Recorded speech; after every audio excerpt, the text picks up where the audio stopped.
Hello and welcome back to the Beardworks Podcast, the return of the podcast, I should say. It's been a little while between, I don't know, Nick, when was our last episode? It's a long time. 15 years or something. 15 years, bloody hell. Anyways, 2022, kicking off with a banger. Obviously, we had a movie come out recently, and it was a pretty decent film. Been hyped up for a little while now. But before we get to the film, we do have a special guest. He's returning for his second or third episode? Maybe second. Second Episode. Tav, welcome back, mate. Thank you for having me. It's been a while. It has been a little while. I'm happy to be here again. Oh, mate. You got time in your busy TikTok schedule? Yeah. Yeah, taken off on TikTok. Speaking of which, hello to the people who've clicked on the link. I'm going to promote you guys in the next TikTok. So if you want to cut this bit out, I might do like a little ad thing for like all what you guys like Beardworks Podcast and what you guys talk about, and then just have like a few Marvel characters in the advertisement and stuff. But sick.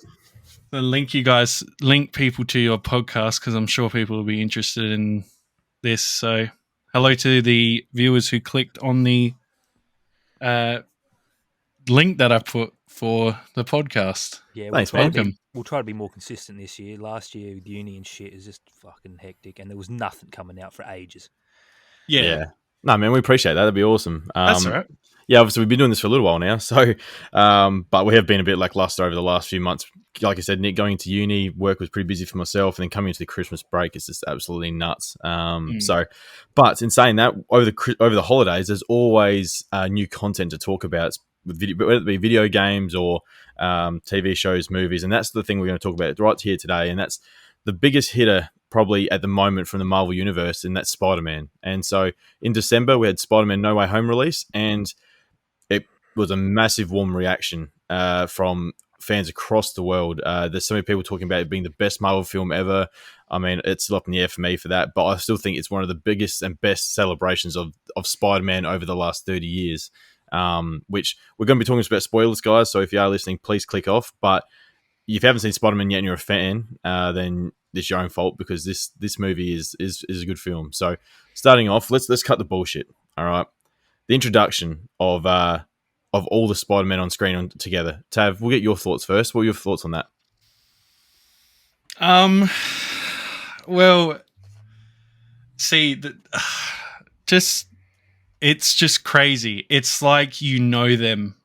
It's like a reunion, but they've never been united before.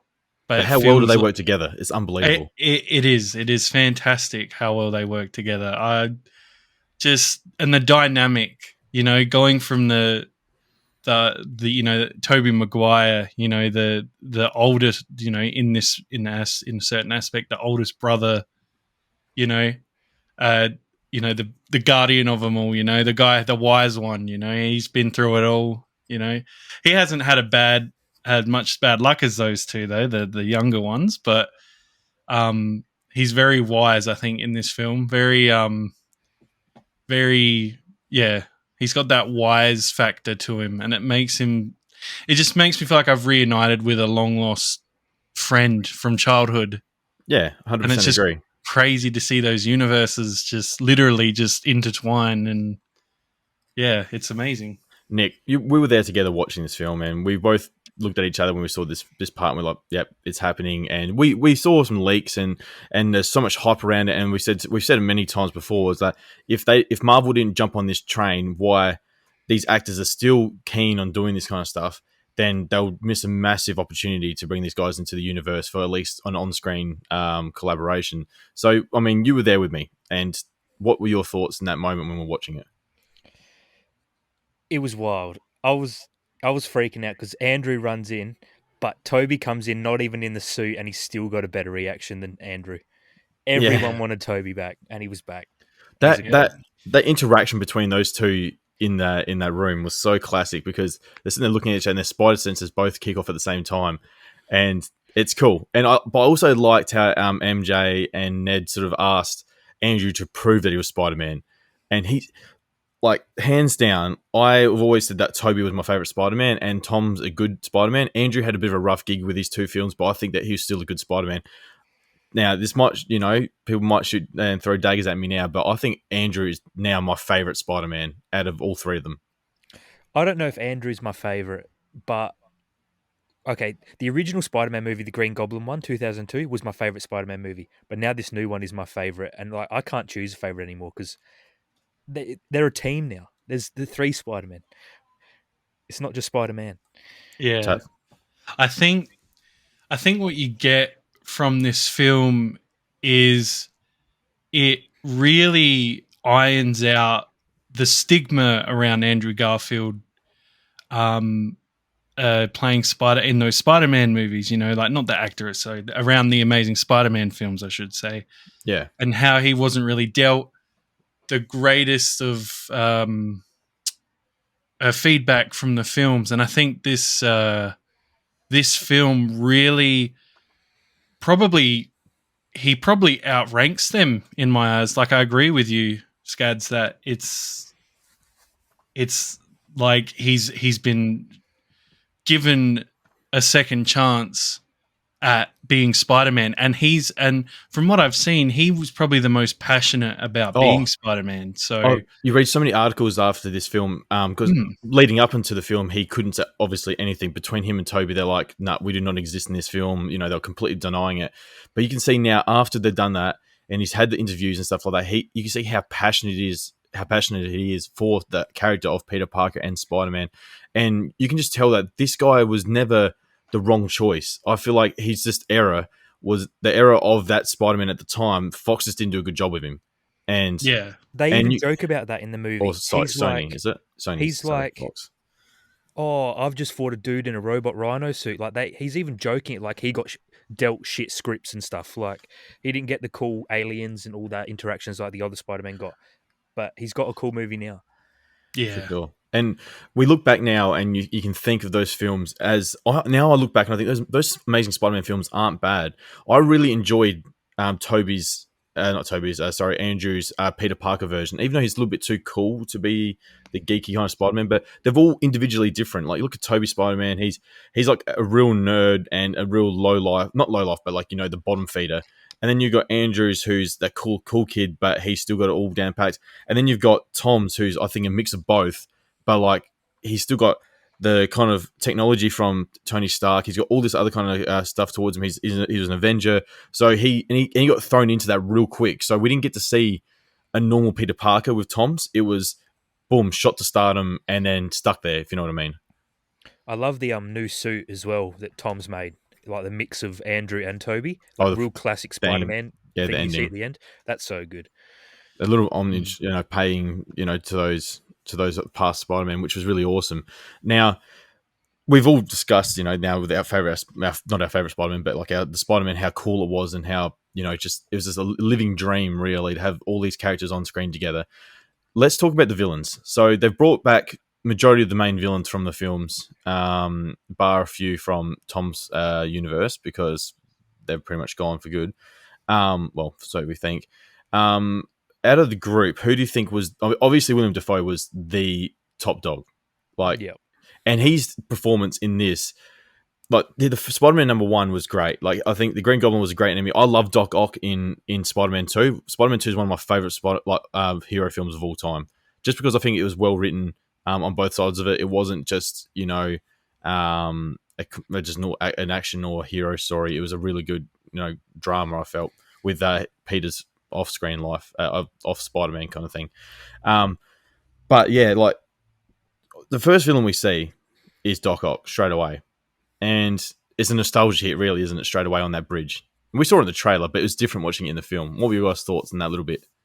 Yeah, I thought it was really dope. Like, I never really went hard on Spider-Man 2 as a kid. I was always, like, the first Spider-Man was my fave. But it's sick when they're fighting and he, like, takes the nano off him. Yeah, it attaches himself to the how arms. Crazy was Doc Ock's tech that he never really showed? Like, his is a bit more advanced than we thought. Yeah, well, he was limited to the power of his time, really. Yeah.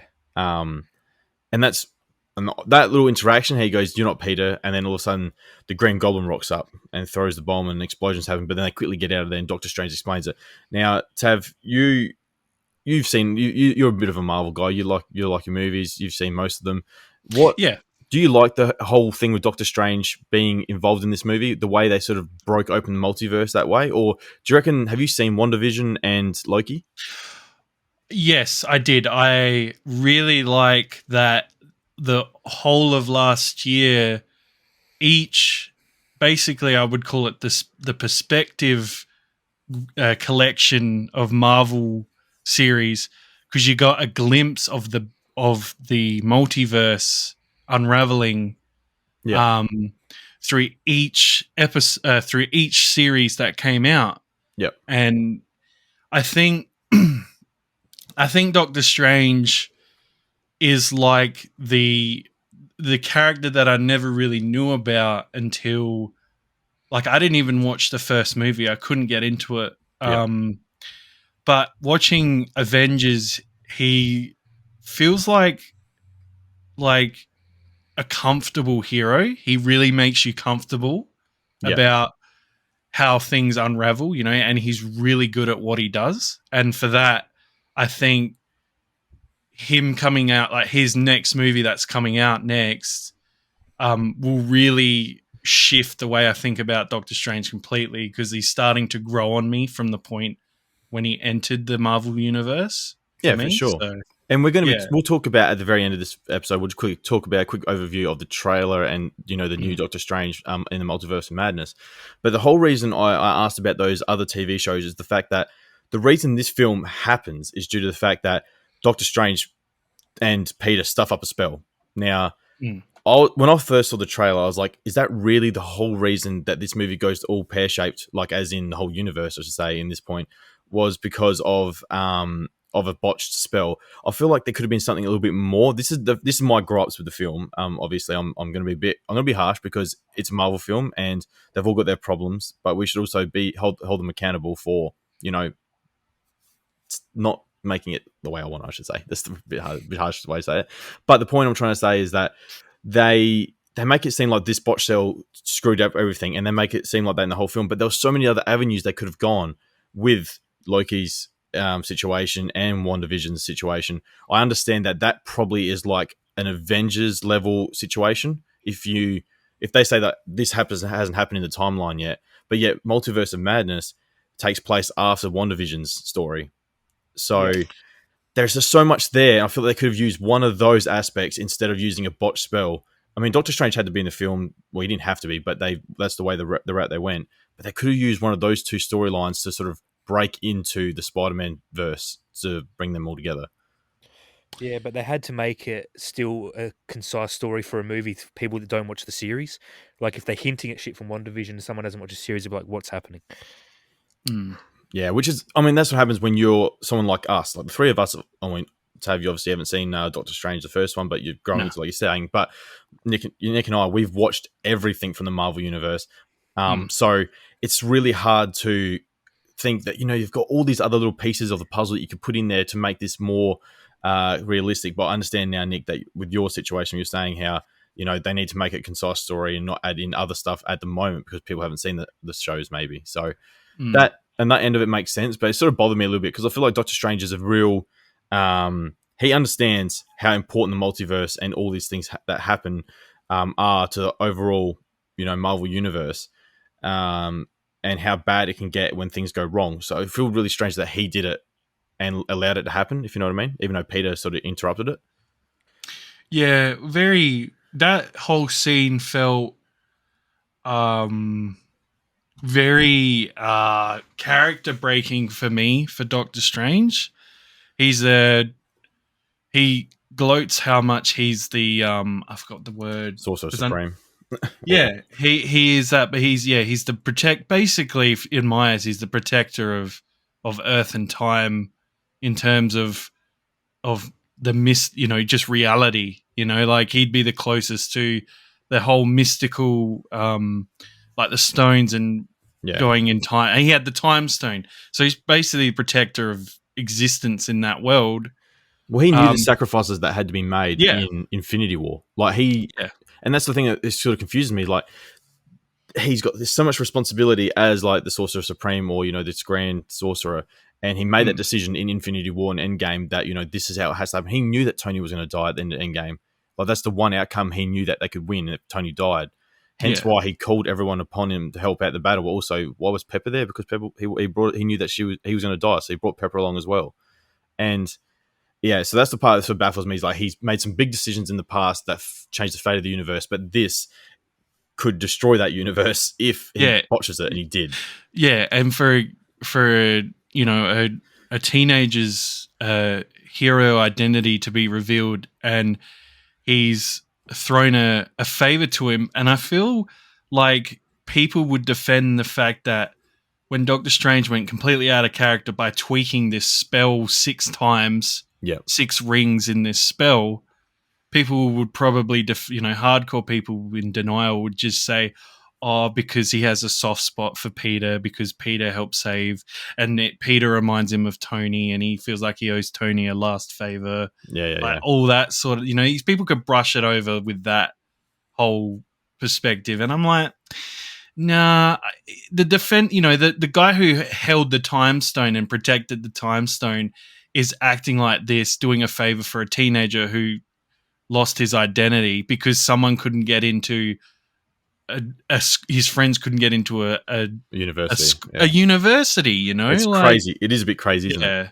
Yeah. Well, let's shift our focus now away from Doctor Strange and the botch spell and stuff like that. So we've introduced, like I said before, that we've had all these enemies come back from the past, these ghosts of the past, you could say, from the other Spider-Man films. Nick, who was your favorite, other than Willem Dafoe, who was awesome as pretty much the main villain? We saw a turn of the coin for Doc Ock, which we knew he was good in. At the end of number 2, he sort of turned that leaf at the last minute and saved everyone. And he does that again pretty much they fix that little chip on the back of his head. But who was your favorite villain from other than Willem Dafoe? Like, who was the next big hitter? I like Electro because he didn't look like a munted avatar off Wish. Like, he actually looked like the comic and shit, and when he grabbed like the energy from this universe and he's like, it feels different. I really like that. Yeah, that was that little when they have that first interaction out in the middle of the forest. That was kind of cool. And then they had Sandman rock up as well, which we know Sandman at the end of number 3 of Toby's trilogy he turned good pretty much as well.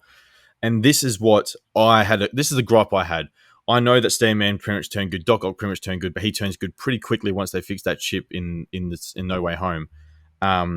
Electro was always on the fence, but it was cool. I have to admit, it was kind of cool to see them all together having a bit of a joke in Happy's apartment. But I was like, these are Spider-Man enemies. They're meant to be like real bad guys, and it's freaky. It's like a fever dream seeing them all in that one apartment, just relaxing, not trying to kill Spider-Man. And it reminded me of VR chat. All the different skins running around. Yeah. And I think with that scene as well, I think the other scene when they're all locked up in Doctor Strange's basement and they're all talking to each other and explaining that their deaths and stuff. That was really cool. That you're meant to be dead and you're meant to be dead and you died. And it's just like just listening to him, you want him to just explain everything to the other person to see what happens. Oh, for sure. That was really cool. Yeah, yeah.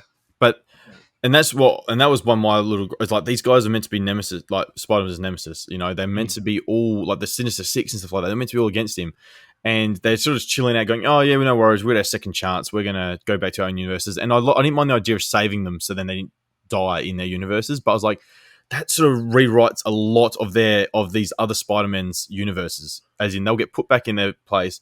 And then, it's the butterfly effect. It's sort of like, is there so much going on here? Like, I can understand what they're trying to do. And I was like, but this is so unlike these villains. They're meant to be, always against Spider-Man, but yet they're happy to help. We'll get helped. And that was kind of cool when you see Tom walking along, or Peter, I should say, in the movie, walking along, and you can just tell like his spider sense is like building up the pressure.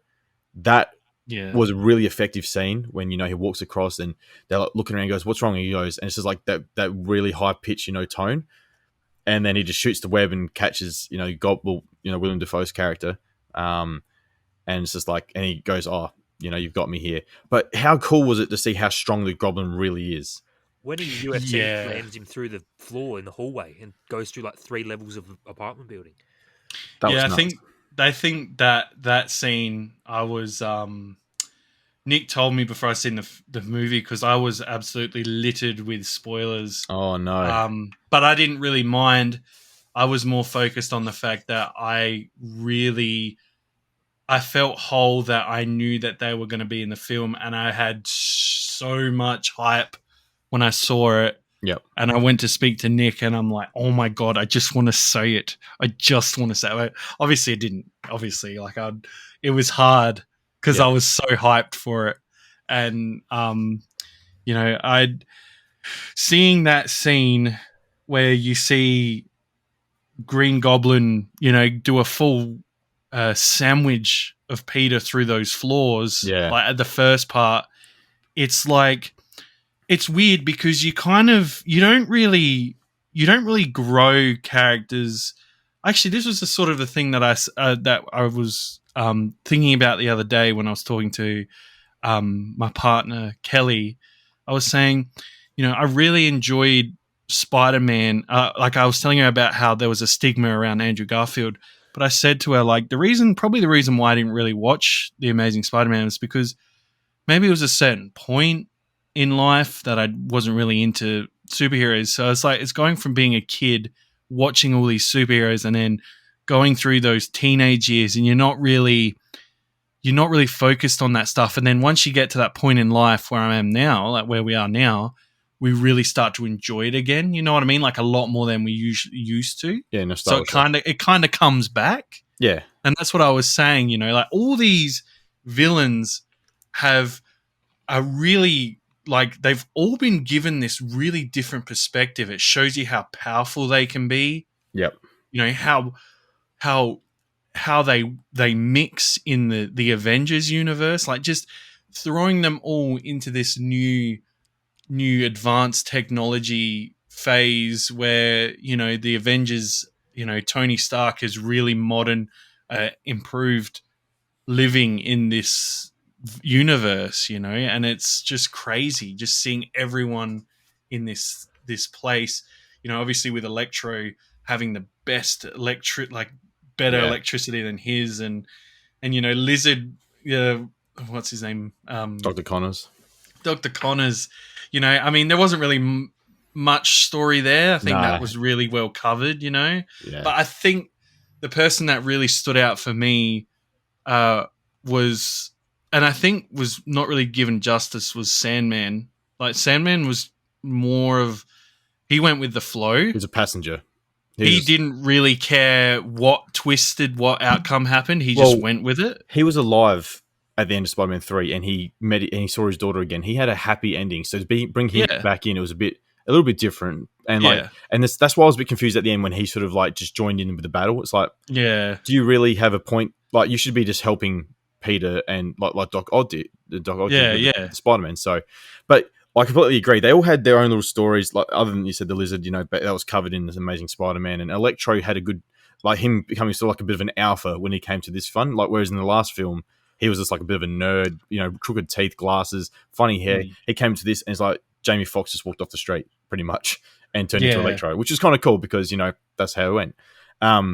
But we'll get to the end of the battle of that whole situation when the Goblin sort of reveals himself as he's returned, and sort of everyone just jumps out and goes nuts. Aunt May getting whacked with the glider and then getting up sort of shocked me. Like, she got it for half a second. That thing should split her in half. I mean, I was so confused when she got up. She goes, "I'm okay." Then she falls down and dies, which we had a feeling that happened. And then she gives the speech, the Uncle Ben speech. As soon as she said the line, I was like, "Yep, see you later."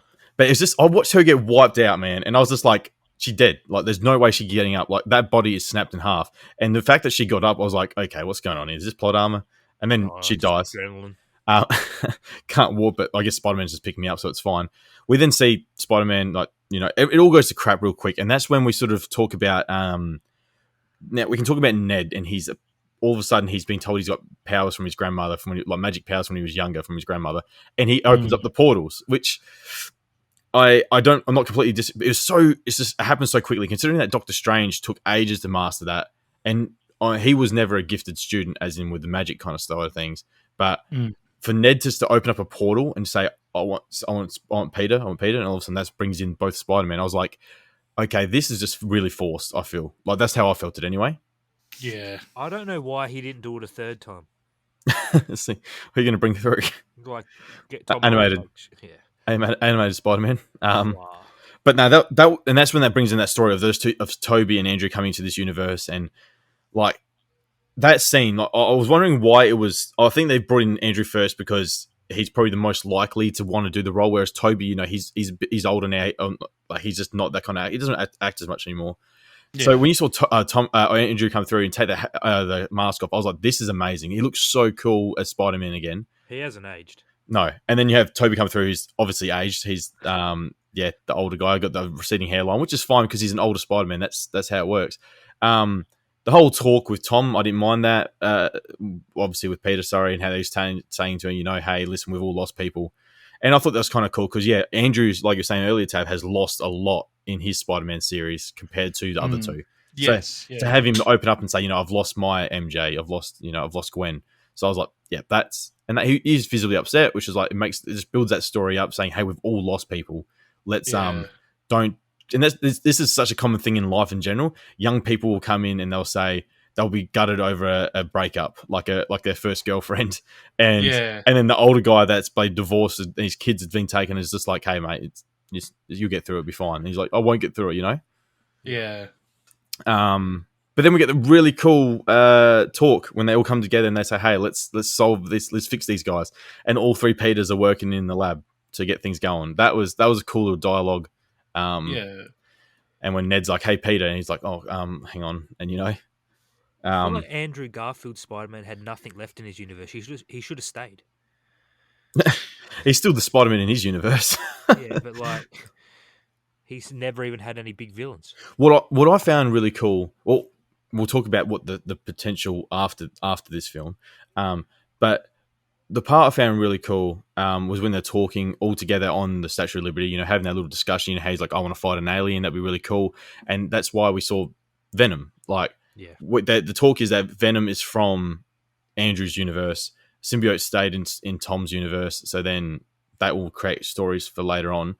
But the talk is that Venom is originally from, and they've seen the Spider-Man. He's been in Venom 1, wasn't it? They saw a poster of Spider-Man or like a painting, but it's actually... it's actually Toby Spider-Man, but they actually think that it's actually they did that just to cover all bases, but it's actually going to be Andrew's because Andrew's still keen to play a full Spider-Man movie on his own. He needs a third, and and we'll talk about that in a minute. We'll get to that in a moment, but I just want to. So they're all talking and stuff like that, and you know they're talking about who they've lost and all that kind of stuff. That was. Sorry, this is after when they're talking, and then, you know, he's got the three brothers. You know, he wants to crack his back. That was so funny. And then you see Electro rock up, and Sandman rocks up as well. And you're like, well, what's going on here? Like, why is Sandman fighting? I can understand Electro because he's got the arc reactor. He's like all powered up. But yeah, that end fight.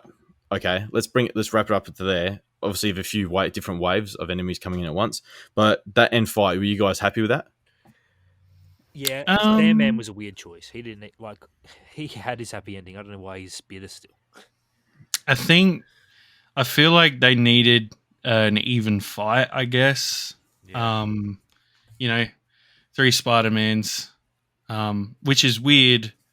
Well, there's not really a villain from the current universe, actually. So I suppose, you know, Tom Holland had to really fight as well, you know what I mean? Like, yeah. I think we knew that the Green Goblin was the big enemy of this film, and that was we're waiting for him to rock up, and he eventually did. Now I was trying to think. I was rambling on a couple minutes ago because I was trying to work out what I wanted to get to, and that talk was like, you know, when he goes, "Oh, I'm a kind of, you know, I've been in part of big things, you know, I'm kind of a big deal. I'm part of the Avengers." And those guys are like, "Oh, cool. Is that like a band?" And they go like, and that it sort of shocks me a bit. There is no other superheroes in their universes, if you know what I mean. There must be something else other than that. Obviously, with Marvel owning all these rights, they probably won't have them in their universes, but they'll just have the villains. But yeah, I was a bit shocked that, you know, they didn't have like a alternate version of Iron Man or Hulk or something like that. That'd be kind of cool. They said, "Oh yeah, no, I know so and so he's from work." Throwback to Thor Ragnarok. But yeah, so that sort of got me a little bit. But I mean, I was just taken off guard. I was like, "Oh, really? They don't really have anything other than Spider-Man. Spider-Man's the only world savior, and he lives in Queens and he protects just New York." Yeah. No other Avenger coming to deal with this big, catastrophe. You wonder if Thanos was alive in that universe. Yeah, you're like, what happens then? We got Spider-Man. Yep, no worries. Well, there's infinite possibilities in the multiverse. There would be a universe where Thanos existed there. Yeah, true. So yeah, big fight scenes break out. They sort of one by one will fix them, and it's kind of cool because we see that they're sort of stumbling around because they're like trying to manufacture this team that they're all the same person, all different versions of Peter, but they're all the same person. So I love it when they sit down and have a chat and they do that bit of a meme when they're pointing at each other, like, okay, you're Peter 1, Peter 2, yep, no worries, let's do this. And then that scene happens, which is all over TikTok now. People love it, the best scene in Spider-Man history where all three Spider-Men jump out, they swing around, Tom flicks both Spider-Man up and they just all come flying through the air and land on the Statue of Liberty. That's it. They knew that scene was going to be good because you could hear the soundtrack just picking up. All they need is the not Nickelback, but the lead singer. What's his name? Joey. I think goes, I need a hero. It goes the hero. Yeah. But that was an epic little part there, and then that's when the fight really gets kicked on, and they get on top of the battle, and Doc Ock rocks up and sort of like does a double agent kind of thing and rips the arc reactor off Electro, and one by one they will get healed, which is what they were there for, so they can get sent back and they survive there, whatever happens. Then the Goblin rocks up, and obviously Doctor Strange comes back as well. There's just so much happening. They have the cube, which we haven't even spoke about the cube. The cube is the thing that apparently sends them all home if they want to, but they just don't do it. So yeah, Doctor Strange comes back. He's got the cube. Goblin rocks up, blows it up, and then we get one of the coolest, not return to form, but the callback to Gwen's death in Amazing Spider-Man 2 with MJ falling. That was a good scene. Yeah, part of me, when I started seeing Andrew cry, Peter's cry, it really it makes your heart grip. It's like he's been dealt this shit card, and this redemption that he's been given has been. I think that's really a symbol for things to come for Andrew again. I think he's been given a second chance, and that second chance is also, a symbol for him getting a third chance at a movie. Yeah, that's saving her at the end. And I love how it showed Tom jumping off, getting tackled, and then Andrew jumps off as well, and he just bashes that bloody beanpole out of the way. That was so good. He's like, ding, no worries, catches her, lands, and she goes, you're okay, and all kind of stuff. And that was really, and everyone in the theater was cheering. Oh yeah. And yeah, and so once they eventually, there's explosions going everywhere, and then we get one of we get one of the coolest scenes. You have, everyone's sort of settling down. Doctor Strange is trying to control because the explosions that's destroyed the spell, and now everyone's coming through. You see up in the purple sky that there's all these silhouettes and figures coming through. That Scorpion, Kraven, another version of Spider-Man. I think there's I forget what it's called now, but it's got it's something. It's one of the symbiote alternates kind of thing coming through. Everyone was going nuts. If you go watch many of your videos on YouTube, people are breaking it down and describing all these characters coming through.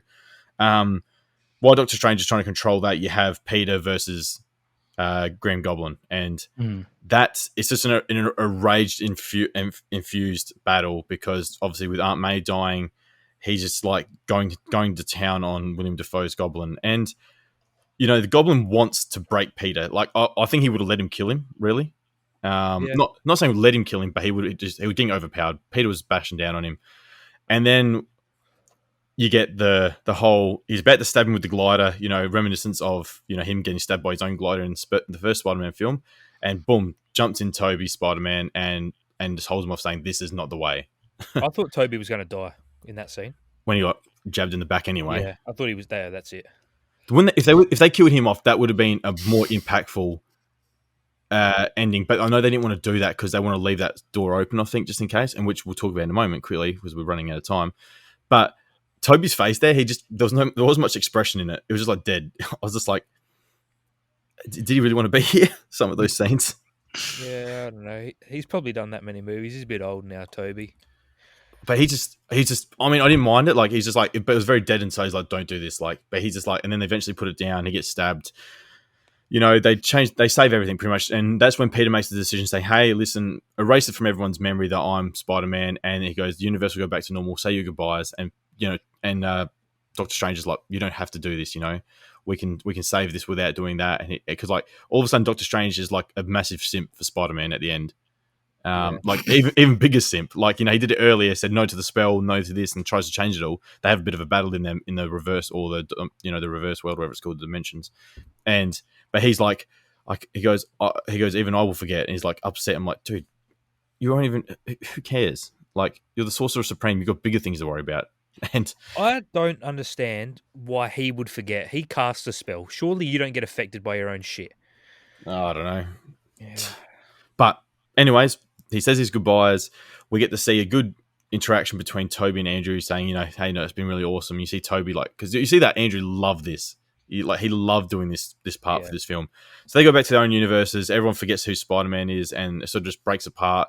You sort of see at the end, sort of towards the end, you see Peter go see Ned and MJ in her shop that she works at, and they just don't know who he is. And he realizes as soon as he sees the scar on her head, he's just like, I am gonna not be involved in this. Like you see, he makes a conscious decision to walk away from a relationship with MJ and friendship with Ned because he puts him in danger. Yeah. And it's every superhero movie though does that. Yeah, exactly. Yeah, they have to. And yeah, so then we, like you said, at the very end, we get to see that awesome, mashed together of the suits of Toby's and Andrew's and his, and that's the coolest thing ever. Like to see that he goes, hey, these guys were a big part of my coming of age kind of story. Yeah. And he goes, I'm going to put them all together. And then bang, we've all of a sudden been announced that there's going to be three more, another trilogy of Tom Spider-Man.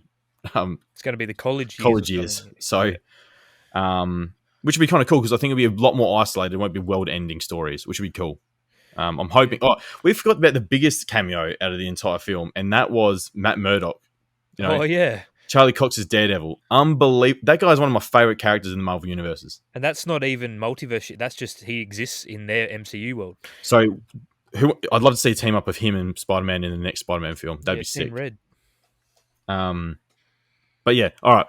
So, anyways, final review from TAV. You go first. Out of 10, and you've seen a lot of Marvel movies and stuff like that, and you've seen Spider-Man films. Where do you rate that as a Spider-Man and Marvel film? I'd give it a 9 out of 10. God damn, a 9. The one being that I wish they Toby and Willem actually conversated afterwards after it was all done, like just as a final piece thing, like Toby did with Doc Ock. That was awesome. That was a real heartwarming. That's his best friend's dad. Yeah. And where is Harry in this? Like what's well, and how they're going to have a conversation about, oh yeah, your son's dead. That's the only thing that got me. Wait till we get back to it. Wait till we get back. Is Harry dead? Because they're going to change that timeline, and Harry would have never become Green Goblin because Goblin would be alive. We may never know. But anyways, Nick, what was your final review? It's not my favourite Marvel movie. I still reckon Endgame and Infinity War are my favourite, but I'll give it like an 8. It's wild. Yep. It's pretty sick. I agree. I think 8 is respectable because, like I said, I love the collaboration between the Spider-Man. I didn't like the way it all came together at the beginning, how it eventuated. But that's fine. That's the problem. That's the thing we have. As you get older, you get more and more. You critique a lot more, and because you've seen so many films, and you sort of like they could have done that better. And at least the cinematography was good in this. Some other films not so much. So I'm always picky on that kind of stuff. But I give it an 8 due to the fact that it was awesome to see a celebration of over the last 25 plus years of Spider-Man come together, and I shouldn't say 25 years, but 20 years of Spider-Man come together on one screen, and to see our childhood heroes, as in Tobey Maguire Spider-Man, and then Andrew, who was not a few years ago, and now to see Tom all together on the screen was awesome. But yeah, so quickly now, at the end, there was no post-credit scene really. The only one we're talking about is the sort of Doctor Strange trailer, which was kind of cool. So we see the multiverse of madness. We see him talking to Wanda, saying that, "Hey, I need your help. Come with me." Now, just quickly, we won't talk about the trailer because we haven't got time. But I'm going to talk about the leaks that apparently that Tobey Maguire is rocking up in it as playing Spider-Man again. Yeah, I don't know. I think No Way Home is a good sign-off. Tom Cruise might be appearing as an alternate Tony Stark. Hey? Yep. I can't remember what the other ones were, but Harry we'll look Potter's at in it as well, so it's correct. Indiana Jones. Wow. But yeah, so they're the two that are main ones. I think Toby returning in that kind of thing would be kind of cool. And then let's talk about Andrew's potential. There's been lots of talk that they want to make they'll do a sign-off film for his trilogy, and it'll feature Venom. And they'll bring back Gwen somehow with multiverse, and it'll be like Spider-Gwen kind of thing. That's what I was about to say. His should be, he goes back to his universe, he's like, multiverse exists, I'm going to go find Gwen. And he figures out how to open it up and goes find Spider-Gwen or Gwen Stacy and Evil. So yeah, that's the leaks so far. I'm really hoping they push Amazing Spider-Man 3 because there's no reason they shouldn't. Because Andrew is keen, he loves the character, he was well received in this film, and he deserves a third film. Even though there's already Spider-Man out there now and there's the MCU universe, there's no reason that Sony can't finish off the Venom and Spider-Man universe with a connection with those two. Oh, it'd just be printing money. So would they be making 2 Venom films? Because a bit of the symbiotes in Tom's world. Obviously in these next trilogy of films, or he might appear in another Marvel universe film, but apparently there's going to be a symbiote movie somewhere in there, whether it be the first college film, second or third. But they've still got plenty of villains to go: Scorpion, Kraven, all that kind of stuff. So Tom Holland's obviously going to get a job out of college, and he's going to run into the Eddie Brock of this universe. Okay, there's going to be like the original Spider-Man Venom story, I reckon, but with Tom Holland. So hang on. I'm confused. I'm confused here now. No, you're right. A bit of the Tom Hardy was talking to a Mexican bartender about what's going on, and then the minute everything gets fixed, a bit of the symbiote is left in Tom Holland's universe. Is the Andrew sign-off film going to have Tom Hardy's Venom in it, like full Venom, but not the symbiote that attaches to Tom's suit? Isn't that how symbiotes reproduce? When they break off from it, like that's like a new symbiote. That's how they reproduce. Like, because Carnage is just a little broken off piece that gets eaten. But we all know that the symbiote is a mind hive. No, what's the word for it? Hive mind. Fuck, I got that backwards. How did I get that? But that we know that all the symbiotes are connected. And so that they've seen, and that's how you sort of see at the end of Venom 2 when he says, "Oh, I know that guy," because he might have seen, not so much, he might know Tom's, but the way I'm seeing is that the way I pictured it is that the symbiote knows Spider-Man due to the fact that once the universes collided and he came across, because one symbiote fought against Tobey Maguire's Spider-Man in Spider-Man 3. Yes, yeah. So that's the way I put that together, is that the symbiotes all connected. They've lived 1,000 lives. They've got all this history on all these different battles that they've had, and one of them was Tobey Maguire's universe. So that's how I think they connected it, or how I connected anyway.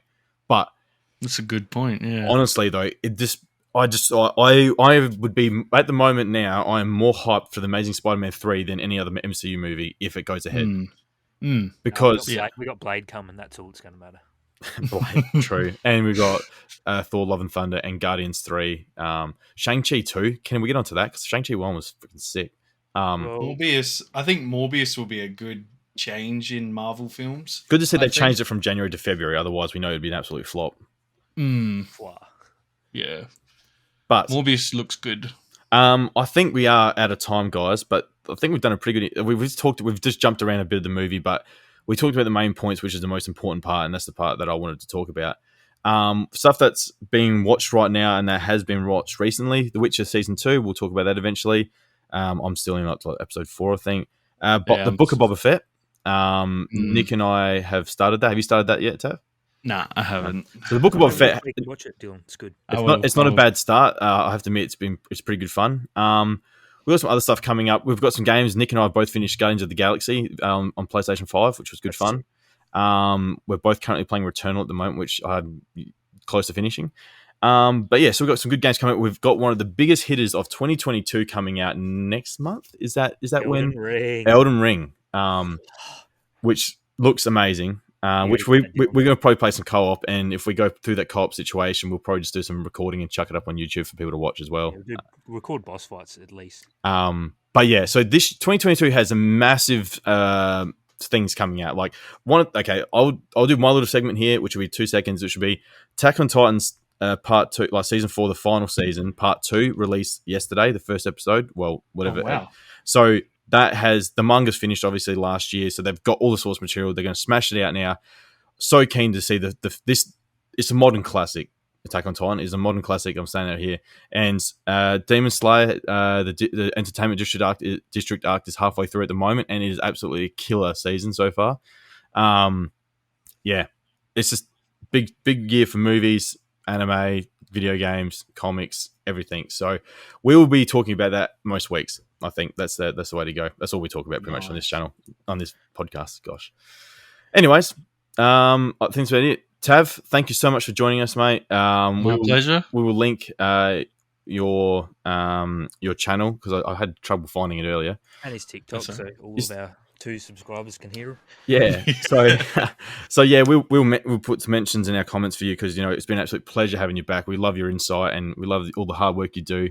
That's all right. With that amazing Batman TikTok. Oh God, I love it. That's all right. I'm happy to get this started. Happy to help you guys out. It'd be good because I'd like to see a community come out of this. This podcast and all these fascinating, perspectives of things and comments and a big community. I reckon it'd be a good idea for you guys. Yeah, then I don't have to go to uni. Wicked. But yeah, thanks, Dave. We really do appreciate it. That's okay. My pleasure. Nick, any last words, mate? My sign-off's going to be a bit different this time. Ooh. I'm going to do a Matrix 4 review. Don't bother. All right, there you go. But it's got Keanu, man. Oh, yeah, great. Just like the spoon, there is no Matrix 4. Oh, shit. Well, when I do see that, we can do a little shit talk on that. All right, guys, thank you so much for tuning in. Follow us on our, what are we on at the moment? I don't even know. Just listen to us. Wherever you listen to us before, you'll find it there again. Just Google Beardworks will come up. Yeah. Thanks, guys, for listening. We do appreciate it. And all the support you give us, we really do appreciate it all. So thanks, guys. Peace out. Deuces.